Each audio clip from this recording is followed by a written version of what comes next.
e que volta, não é? A sepultura é o símbolo que volta a dar vida ao mundo.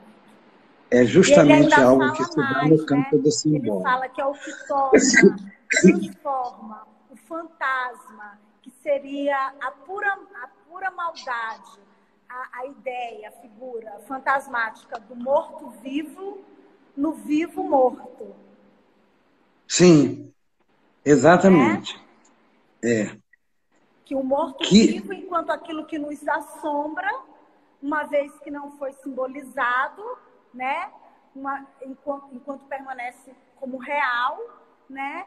Através da elaboração dos ritos funerários, do simbólico, ele pode se transformar num vivo morto. O simbólico, a palavra, dá vida, né, a esse morto.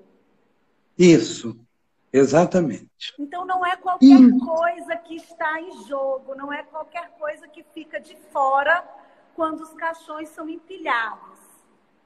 Não, não é qualquer coisa de modo algum. É algo que tem a ver com o processo civilizatório.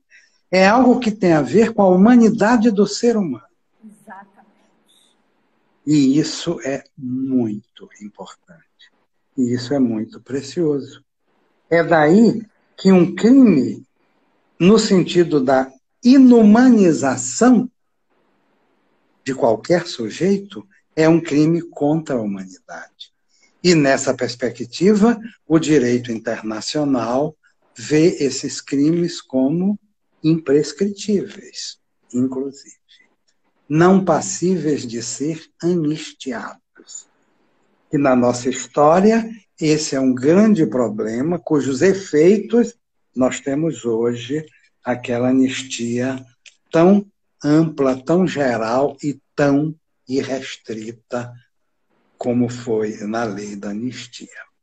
Então, aí existe aí essa questão dessa certeza absoluta, inabalável, articulada com esse delírio persecutório e determinadas certezas, porque, veja bem,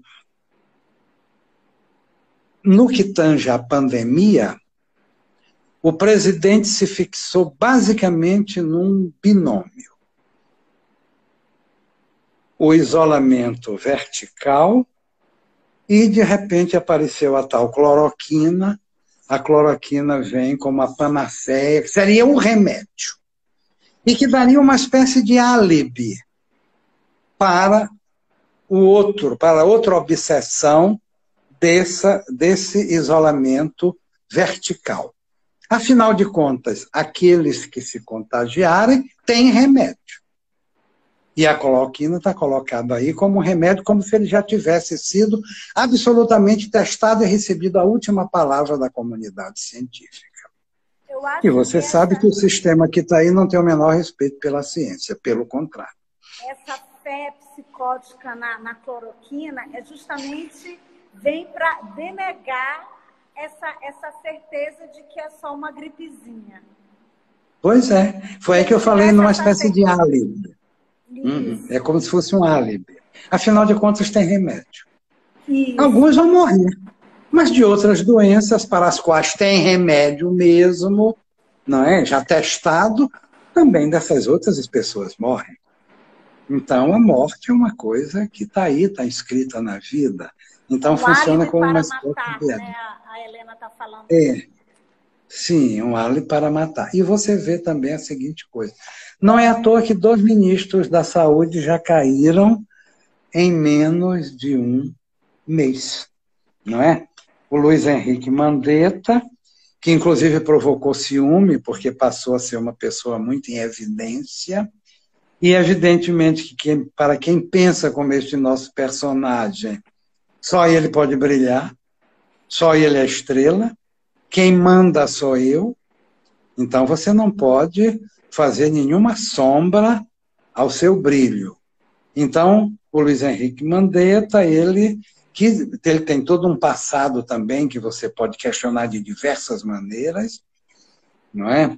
Ele foi favorável à deposição de Dilma Rousseff, não é?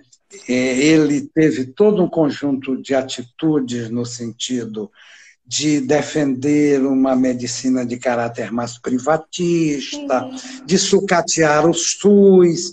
Então, tem todo um histórico. Mas, de todo modo, nessa posição de ministro da Saúde, ele seguiu as regras técnicas, as orientações da ciência, as orientações da Organização Mundial de Saúde. Então, ele foi seguindo essas regras técnicas e isso acabou. E também se recusou a afrouxar a quarentena, o isolamento social, como se chama, e isso, combinado com o destaque que ele passou a ter, lhe custou o cargo, depois de um processo de fritura, como se diz, que demorou algumas semanas, pelo menos. Entra o outro, não é? O Nelson Tais,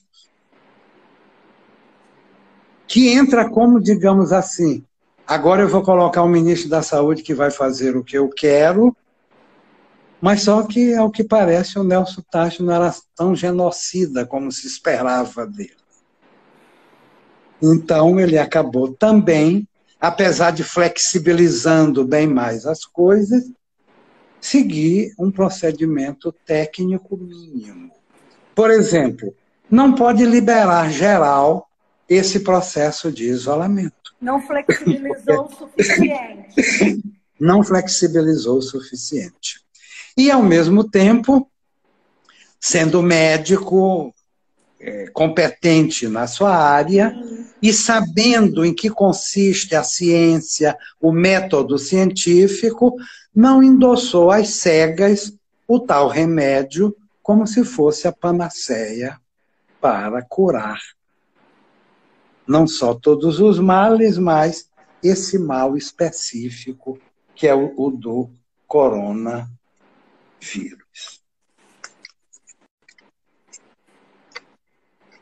Muito bem. Eu acho que as coisas principais que eu queria destacar, eu já destaquei. Mas seria interessante colocar ainda alguma coisa que tenha a ver com a posição subjetiva. Com essa posição que eu coloquei assim, não apenas de indiferença, mas até de desdém, de desprezo mesmo,